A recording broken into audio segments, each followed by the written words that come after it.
Bueno, ahora sí, para no retrasarnos más, son 18:05 en punto. Vamos a dar inicio al encuentro de hoy.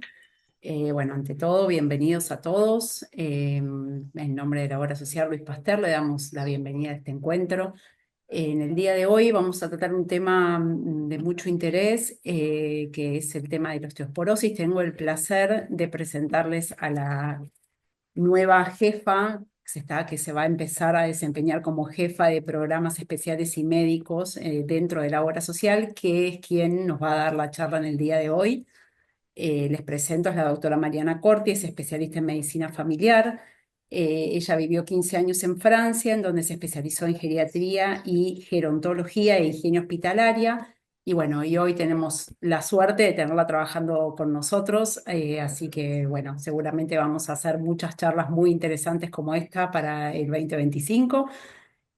Como les digo siempre, yo les voy a pedir que mantengan los micrófonos silenciados, así pues vamos a hacer muchos, hay mucha gente anotada, no interrumpimos la presentación y demás. Pueden mandar todas las preguntas que les vayan surgiendo a medida que va avanzando la charla por el chat y las vamos a leer de manera ordenada cuando la doctora termine su exposición.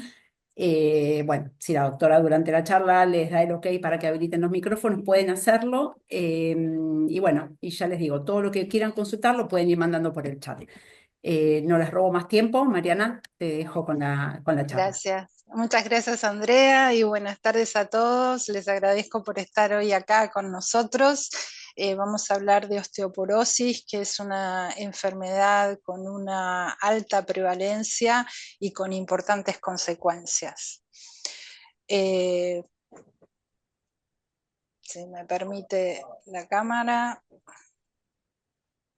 no la puedo... ¿La podés mover vos, Andrea? Porque no me lo permite. La presentación. Sí. A ver, intentamos, pero la estabas compartiendo vos. En teoría deberías poder compartirla. ¿No te pasa con la flecha a la siguiente No, pantalla? Eh, no. si lo dejas de compartir y lo volvemos a compartir, poné Stop Share y lo compartimos de vuelta. A ver, ok. Un segundito que ya temas técnicos, si no lo comparto yo, pero fíjate si ahí te lo deja compartir.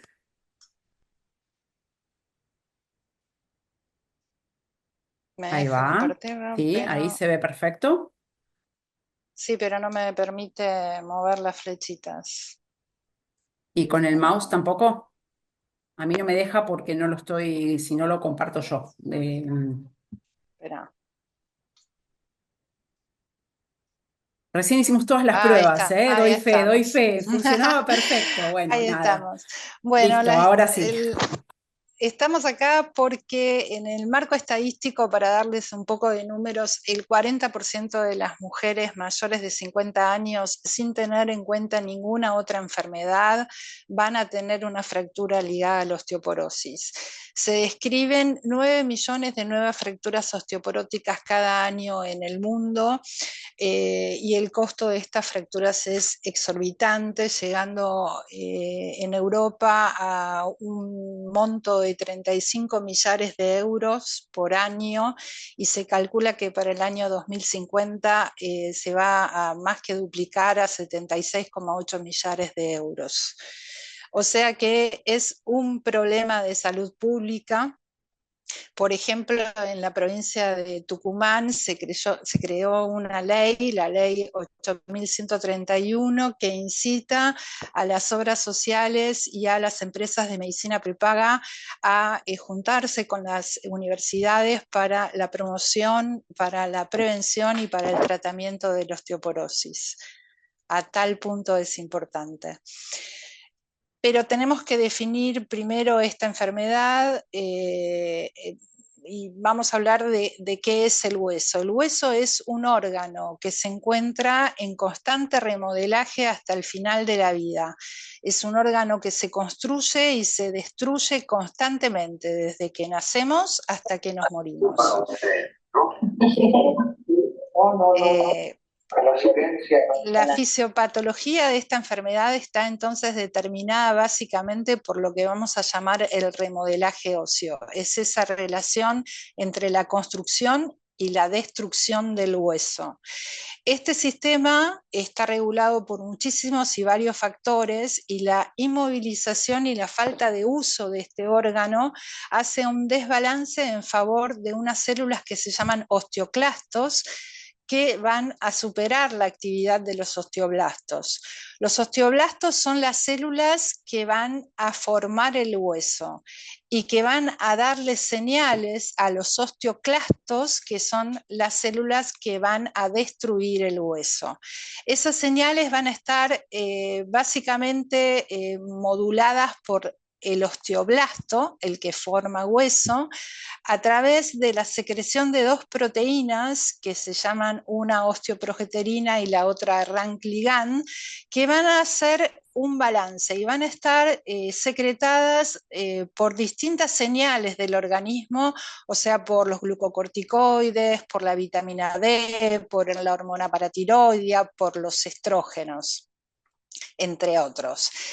El osteoblasto entonces va a liberar una proteína que se llama RANK ligand, que se va a unir al osteoclasto bebé, y va a permitir que este último se diferencie en osteoclasto multinucleado y se active para poder destruir el hueso. Y se va a formar como una especie de telaraña muy sólida y muy densa, que es nuestro hueso. La vamos a clasificar en primarias o secundarias. Primarias es cuando no se encuentra ninguna causa que pueda explicar directamente ninguna causa, ninguna enfermedad, ni ninguna droga que pueda justificar la osteoporosis. Dentro de las primarias tenemos la idiopática y juvenil, que se da entre los 8 y los 14 años, se da en niños, se manifiesta por dolores óseos bruscos e intensos y por fracturas a mínimos golpes. Esta tiene una evolución buena, porque al cabo de 4 o 5 años de terminado el diagnóstico se va resolviendo sola. Después está la osteoporosis del adulto joven en las mujeres premenopáusicas y en los hombres de menos de 50 años. Esta osteoporosis tiene una relación con el embarazo, por lo general se produce después del embarazo, y se manifiesta también por fracturas reiteradas. Y la osteoporosis posmenopáusica, o la tipo 1, que sería la más frecuente, que se da después entre los 51 y los 75 años, y se da básicamente por un déficit de estrógenos, en donde las fracturas de muñeca y las fracturas vertebrales son las características. Y después tenemos la osteoporosis senil, que ya se da en hombres y mujeres mayores de 70 años, donde es característico el sedentarismo, la falta de movilidad, hay un envejecimiento del cuerpo humano, donde hay una disminución en la absorción intestinal de calcio, hay menos exposición al sol, y también se generan fracturas de mínimo impacto. Y tenemos las osteoporosis secundarias. Estas osteoporosis son consecuencia o bien de una enfermedad subyacente o bien de medicamentos que pueden inducirlas. Les puse una gran diapositiva porque son innumerables las osteoporosis secundarias, pero dentro de las más interesantes podemos ver los trastornos de la conducta alimentaria, la menopausia precoz, la diabetes, el hipertiroidismo, la enfermedad celíaca, una gastrectomía, por ejemplo, en un bypass gástrico, el alcoholismo, la insuficiencia cardíaca, algunos tipos de insuficiencia renal, el enfisema. O sea, son realmente muchísimas las enfermedades que pueden generar una osteoporosis secundaria. ¿Y cómo vamos a hacer el diagnóstico? Bien, una radiografía nos va a servir únicamente para las fracturas que son de origen vertebral, o sea, es lo único que podemos ver con una radiografía. Lo que vamos a necesitar es una osteodensitometría. que nosotros los médicos las tenemos que pedir en los mayores de 65 años. La osteodensitometría es básicamente una radiografía, los hacen acostar en una camilla y con un escáner escanean la parte de adelante y con otro la parte de atrás, se generan imágenes que se combinan, van a una computadora y dan una puntuación, que puede ser en Z-score o en T-score. Nosotros preferimos los Z-score porque la puntuación que da el T-score es el valor que nosotros encontramos en la osteodensitometría comparado con un adulto joven, sano, eh, que no tiene patología osteoporótica. Y el Z-score lo compara con un paciente sano, de la misma edad, del mismo sexo y de la misma raza. O sea que para nosotros los médicos es más interesante tener el resultado de la puntuación en Z-score. Y si está en T-score, tiene que informar baja masa ósea para la edad. Y también podemos hacer el diagnóstico con lo que denominamos las fracturas centinelas, una fractura de muñeca, una fractura vertebral, una fractura de cadera o de pelvis, son fracturas centinelas, son fracturas que nos pueden decir por ellas mismas de que el paciente tiene una osteoporosis. Y la disminución, por supuesto, de 4 centímetros de la talla habitual hace diagnóstico de osteoporosis. ¿Cuándo hacemos una osteodensitometría? Bueno, cuando tenemos una fractura por fragilidad, llamamos fractura por fragilidad a esas fracturas de bajo débito, es decir, que un mínimo golpe ya genera la fractura. La caída de la propia altura, por ejemplo, genera una fractura. Esa es una fractura de bajo débito que se llama por fragilidad. Cuando tenemos la presencia de 2 o más factores de riesgo elevados de fractura, como por ejemplo tenemos una diabetes y un enfisema, o una enfermedad celíaca y un muy bajo peso. Esos son criterios que nos tienen que alarmar o alertar a nosotros los médicos para solicitar una osteodensitometría. Algunos médicos utilizan el FRAX, que les voy a explicar más tarde qué es, que es un cuestionario. Siempre se tiene que pedir cuando estamos en tratamiento con fármacos inhibidores de la aromatasa, son los que se utilizan, son antiestrógenos, son los que utilizan para el cáncer de mama. Cuando tenemos tratamiento con antiandrógenos, estos son muchos los casos, por ejemplo, una insuficiencia cardíaca que esté tratada con espironolactona, que es un diurético, tiene una acción antiandrogénica y tiene una acción osteoporótica también. Los pacientes que están tratados por cáncer de próstata también reciben antiandrógenos. Los pacientes que están tratados por un acné severo, también reciben antiandrógenos. Y por supuesto el tratamiento con glucocorticoides, por ejemplo por una artritis reumatoidea.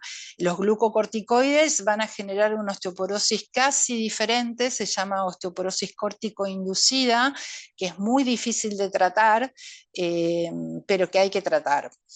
Y obviamente las enfermedades asociadas directamente a la osteoporosis secundaria, para evitar las consecuencias más temidas, que son las fracturas. Pero bueno, tenemos que hablar de la prevención. ¿Cómo podemos hacer para prevenir? Bueno, lo más importante es una actividad física y no cualquier actividad física. Tenemos que intentar hacer ejercicios de fortalecimiento muscular, sobre todo en los brazos y en las piernas y en la zona espinal. Ejercicios de equilibrio estático y dinámico.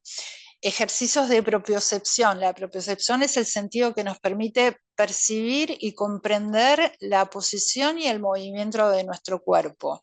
Y ejercicios de coordinación motriz. Ejercicios aeróbicos. Estos son de media o baja intensidad, pero de larga duración y de bajo impacto y que impliquen soportar peso para hacer que esta formación ósea se haga cada vez más interesante.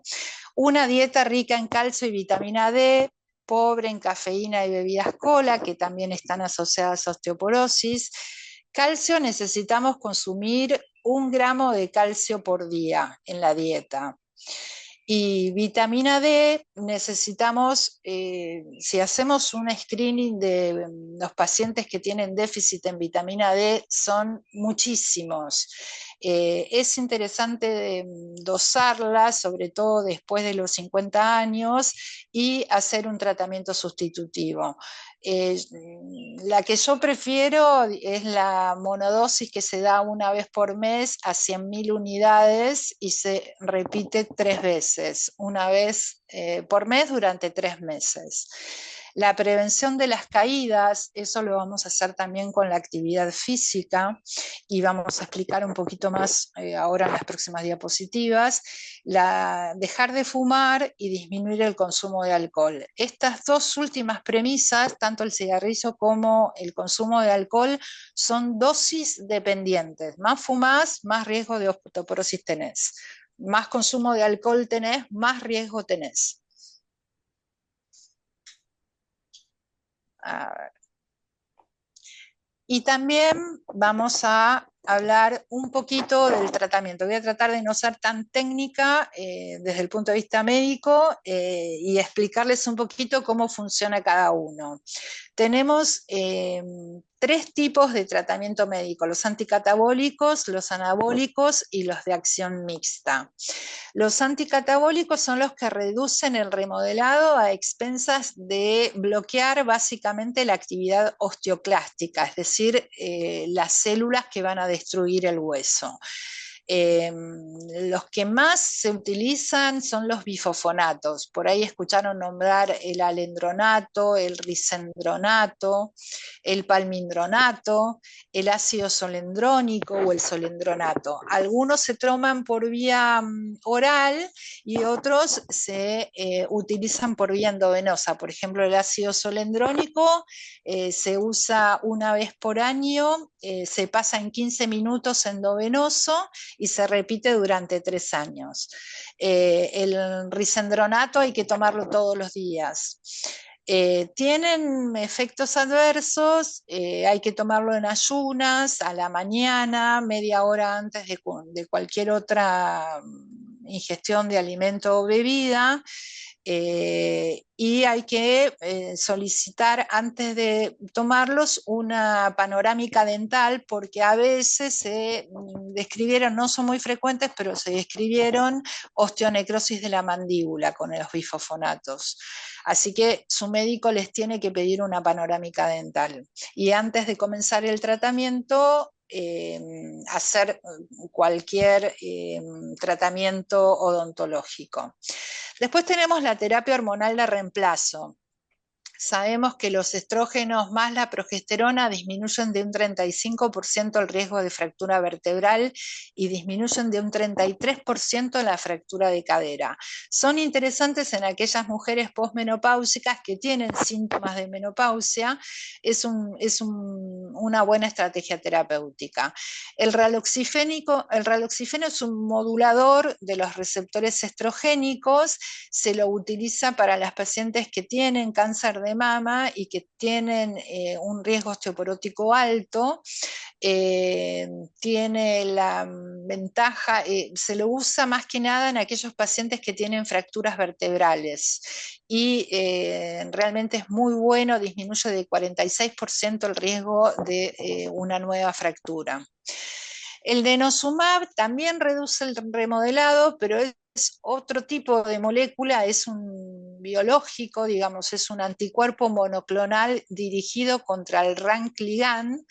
Es espectacular la ganancia ósea que se obtiene con el denosumab, se aplica cada 6 meses en forma subcutánea. Tiene, sin embargo, un efecto de rebote que es interesante cuando uno lo deja de administrar. Se ha visto que se puede administrar durante 10 años y que la ganancia es muy importante, la ganancia en el capital óseo. Después tenemos los anabólicos, son los que aumentan el remodelamiento, pero con un saldo positivo a favor de la formación, que es el análogo de la hormona paratiroidea, se llama teriparatida. Eh, es interesante, pero la forma de administración es subcutánea una vez por día, se utiliza más que nada en hombres y en aquellos en donde los otros tratamientos no han dado resultado. Y los de acción mixta, los que desacoplan el proceso de remodelación, disminuyendo la destrucción ósea y aumentando la formación, que es el ranelato de estroncio. Es el Protelos del mercado, ese es el nombre comercial. Es una excelente molécula. El estroncio es un metal alcalino térreo que se encuentra en la tabla periódica de los elementos, tiene un número atómico de 38.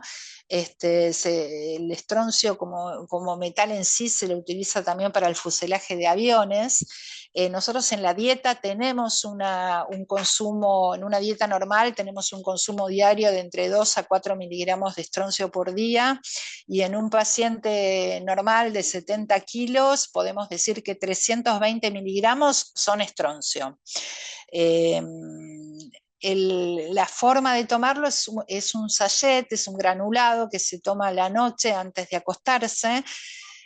No está tan prescripto como algunos querrían, tiene un efecto adverso importante, que es el riesgo de trombosis, y en los pacientes que tienen osteoporosis y que la osteoporosis es muy marcada, la inactividad por lo general también es muy marcada, lo que aumenta el riesgo de trombosis al doble. Pero es un muy buen medicamento para tratar la osteoporosis. Y el tratamiento también, además de la prevención, es la actividad física. O sea, si nos dan una medicación para la osteoporosis, no es solamente la pastillita o la inyección, sino que tenemos que empezar a tener un cambio en nuestra conducta y en los hábitos de vida. La dieta rica en calcio y vitamina D, sabemos que el calcio está en el queso, en la leche, bueno, eso lo sabemos bien, y la vitamina D en las anchoas, el hígado de bacalao, la manteca. No podemos empezar un tratamiento farmacológico si no iniciamos previamente una suplementación en calcio y vitamina D. Y es el conjunto de los dos, es el calcio más la vitamina D que va a dar el beneficio óseo. Tomar calcio solo, los estudios controlados demostraron que produce calcificación de las arterias coronarias. O sea que el calcio solo no sirve. Hay que combinarlo con la vitamina D, porque es contraproducente tomar calcio solo. Y por supuesto, la modificación de los factores de riesgo de caídas, ¿no? Mientras estamos en tratamiento y hasta lograr una mejora en nuestro capital óseo. Los factores de riesgo pueden ser intrínsecos, o sea, que dependen de la persona, o extrínsecos, que dependen del medio ambiente. Los factores intrínsecos de caída tenemos que luchar y atacar a la reducción de la agudeza visual, o sea, cuando vemos poco, ese es un importante riesgo de caída. A veces no vemos correctamente y nos tropezamos. La pérdida de la sensibilidad en las extremidades inferiores, por ejemplo, en un paciente diabético que tenga una neuropatía diabética, que no pueden sentir de la misma manera en sus piernas. Los problemas para regular la presión arterial, la medicación antihipertensiva. La medicación antihipertensiva de por sí sola, a excepción de la espironolactona, que tampoco se usa para la hipertensión, sino que se usa para la insuficiencia cardíaca, no produce osteoporosis, o sea, no hay relación. Pero sí el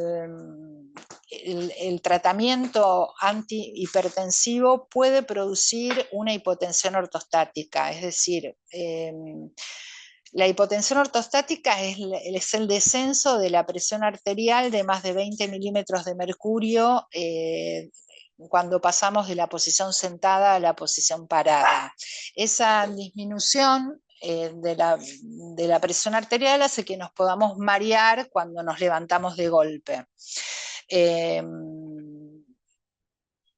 Eso se puede modificar enseñándole al paciente que se tiene que levantar más despacio y sabiendo de que existe esta patología. Es algo que se puede buscar en el consultorio, que es muy fácil de buscar y que puede ayudar a regular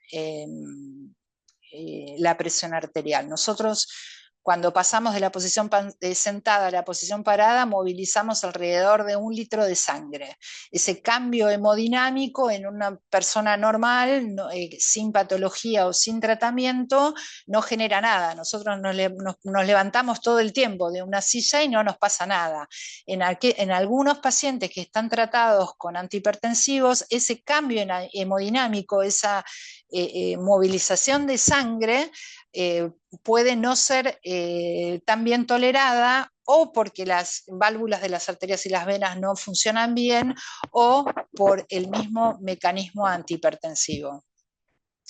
El deterioro cognitivo es algo que tenemos que atacar y por lo cual tenemos que luchar, y todas las enfermedades crónicas neurológicas, óseas, articulares, como les acabo de explicar, la mayor sensibilidad a los medicamentos que actúan directa o indirectamente sobre el sistema nervioso central, como por ejemplo el clonazepam, el Alplax, que va a hacer que sí, estemos posiblemente un poquito más calmados, pero posiblemente menos atentos.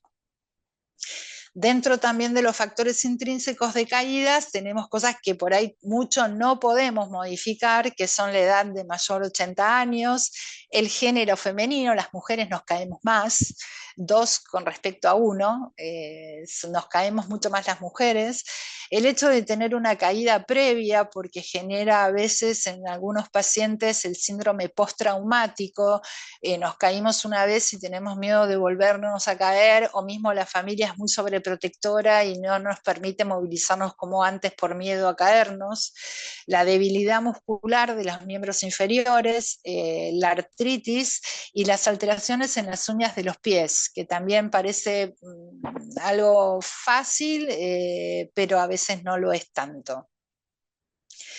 Los factores extrínsecos de caídas, que en realidad todos los que les conté, los más importantes son los extrínsecos, porque son los que generan la mayor cantidad de accidentes y de fracturas.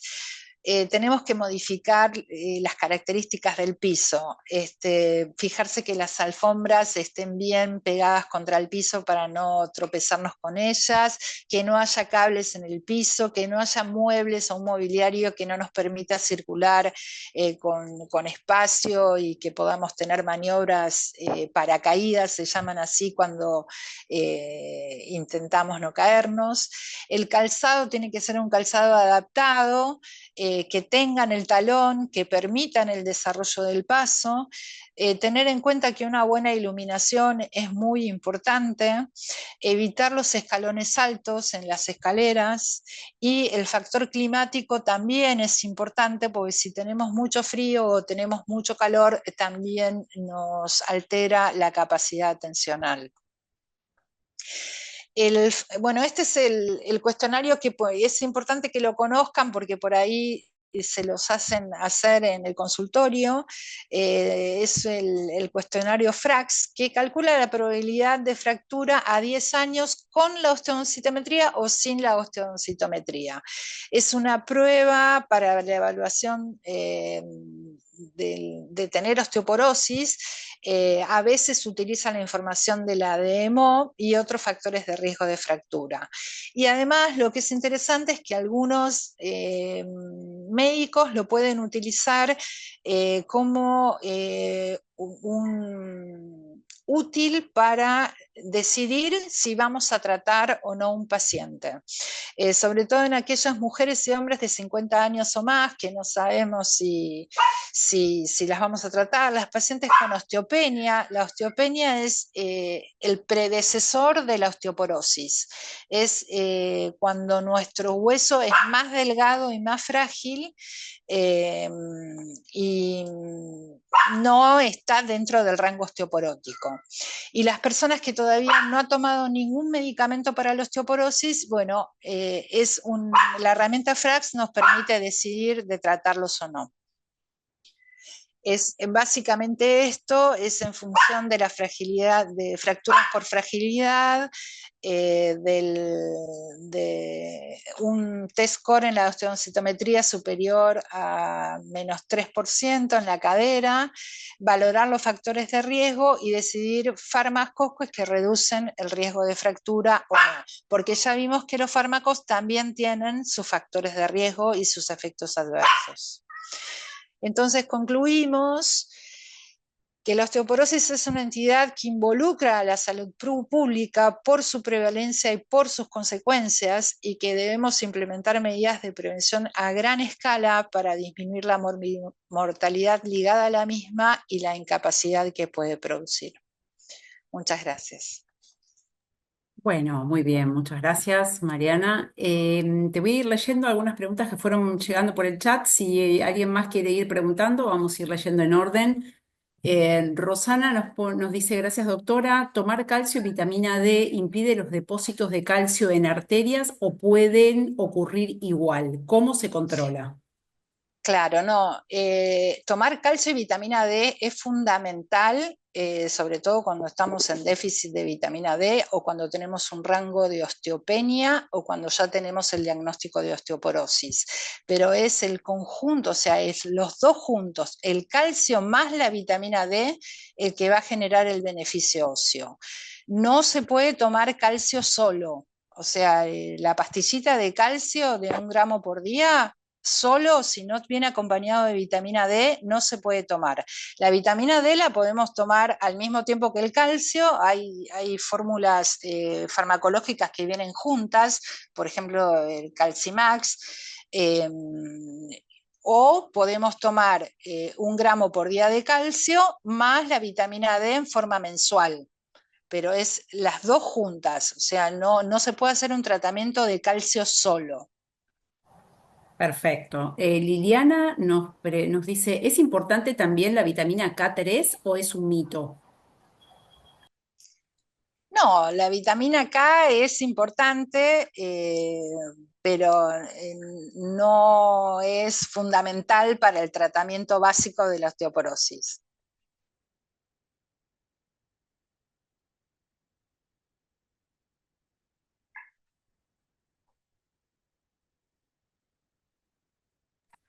Perdón, no se escuchó, ¿no? ¿Se Se me escuchó? bloqueó el teléfono, no, Anabela. Sí, A vos se te bloqueó, sí. se me bloqueó. Ok, leo de vuelta, Anabela. Pregunta, ¿como método preventivo es recomendable el tratamiento hormonal? Estoy operada sin útero y sin ovario y tengo 52 años.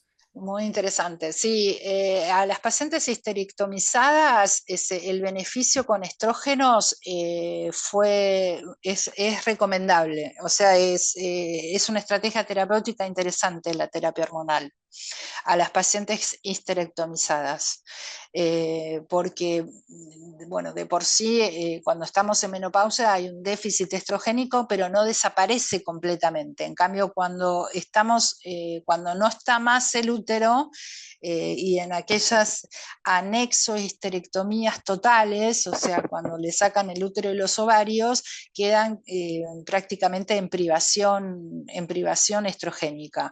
Y los estrógenos pueden beneficiarse desde el punto de vista óseo con la administración de estrógenos, sí.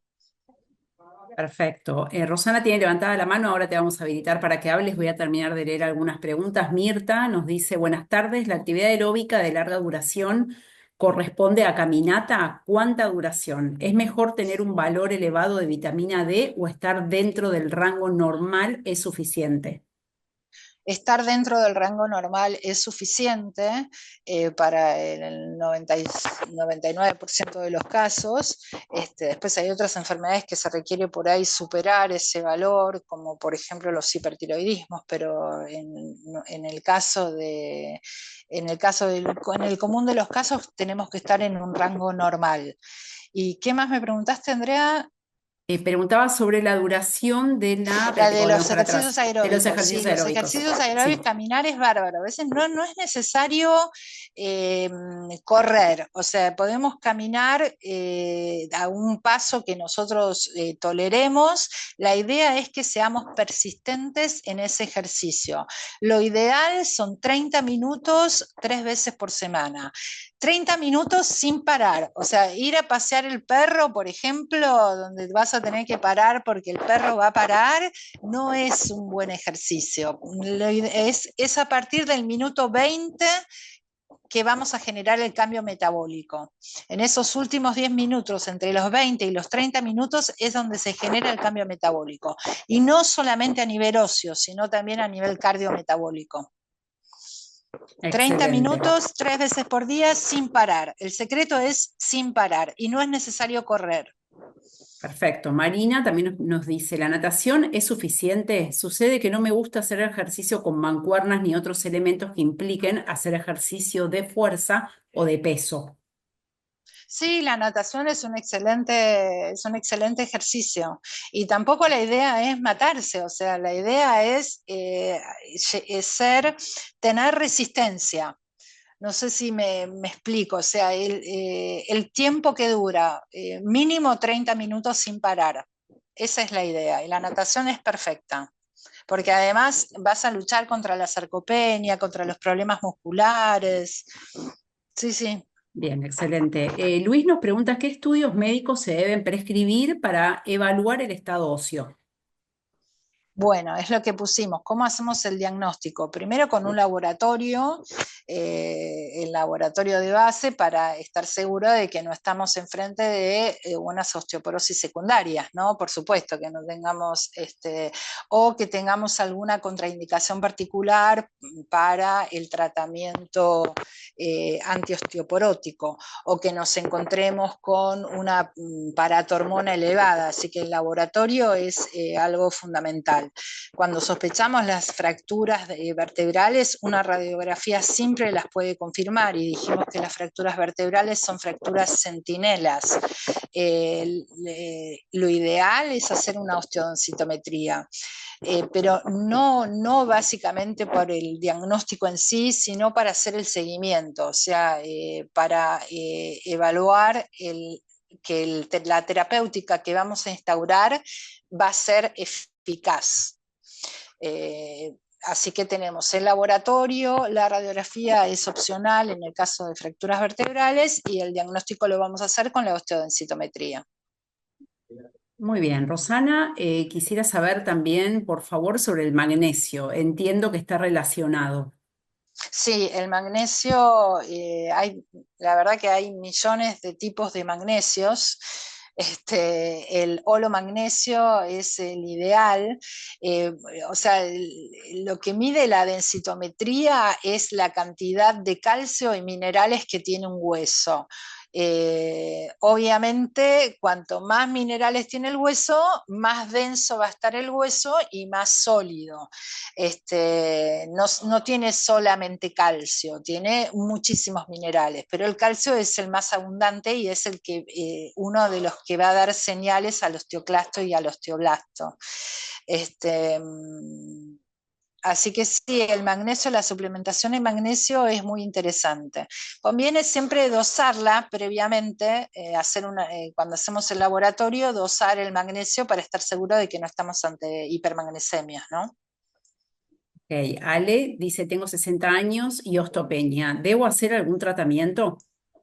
Bueno, tenemos que hacer todos los tratamientos de prevención con una osteopenia, la suplementación con calcio y vitamina D, la actividad física y la osteopenia no es un criterio diagnóstico para medicar, o sea, para que nos den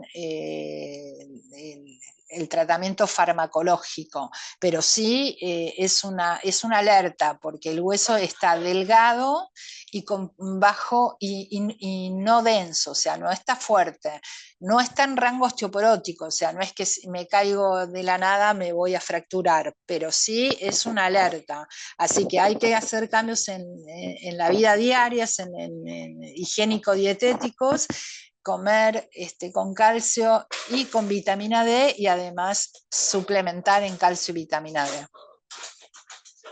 Bueno, bien, acá Rosana nos hace una pregunta muy interesante porque dice, ¿cómo hago el mejor abordaje como paciente? No me queda claro qué profesional es quien mejor maneja el tema. Eh, Ginecólogo, endocrinólogo, osteólogo. ¿Existen guías consenso del tratamiento de la osteopenia?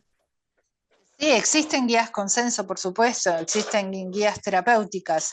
El profesional tenemos el clínico, el endocrinólogo y el reumatólogo.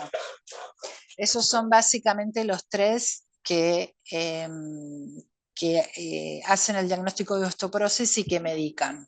El gerontólogo también, el geriatra está muy, muy familiarizado con eso. Bueno, justo Alicia Lombardo también nos preguntaba lo mismo.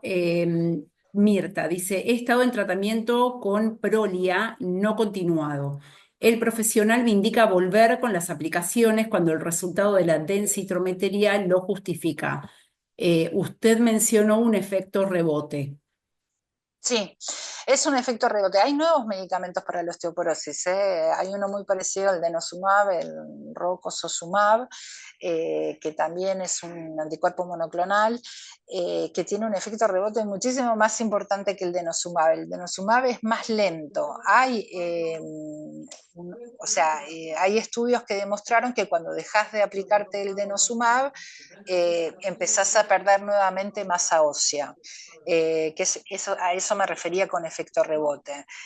Pero retomar el denosumab una vez que estuvo parado va a depender de la osteodensitometría. Bueno, bien. Acá nos está escribiendo Rosana, que tenía levantada la mano, pero dice que no se puede activar el micrófono. Rosana, ¿nos escuchás? Si no, nos podés mandar la consulta por acá. Nos dice que perdió el audio. Si no, la otra opción es que salgas y vuelvas a entrar. Bueno, mientras tanto, yo no tengo más preguntas por el chat. No sé si alguien más quiere preguntar alguna otra cosa. Aprovechemos este último ratito que nos queda. ¿Qué tipo de queso comer? Nos pregunta Alicia. Cualquiera. Dice que tiene Cualquiera. colesterol, aclara abajo que tiene Y colesterol. entonces lo ideal serían los menos grasos. Ok, que serían los más blandos, ¿no? Los light, sí. Los light. Ok, perfecto. Alicia nos dice que en el año 2022 mi test citometría me dio el valor entre 2 3 tocando el color rojo. ¿Ya me deben medicarme? Pregunta, dice que no lo hicieron con Si ese tiene resultado. un T-score inferior a -3, es indicación de tratamiento. Pero, como ya dijimos, estos tratamientos tienen efectos adversos, así que hay que discutir con el médico cuál es el adecuado para ese paciente. Bien, y Silvia nos pregunta cuál es la verdad sobre el calcio que se absorbe en los primeros años de vida. Sí, es verdad. El capital óseo, eso es cierto y se los recomiendo para sus hijos, para sus nietos.